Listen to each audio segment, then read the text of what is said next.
Hey, I'm Jacob, and I'm standing in what could be your new home. Okay, well, this is actually just a shed, but let's go check out the home. It has a living room. And not one, but 2 bedrooms.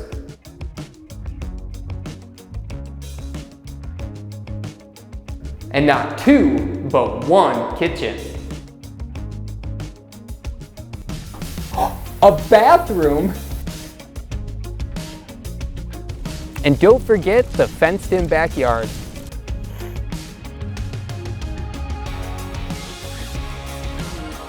And a 1-car garage.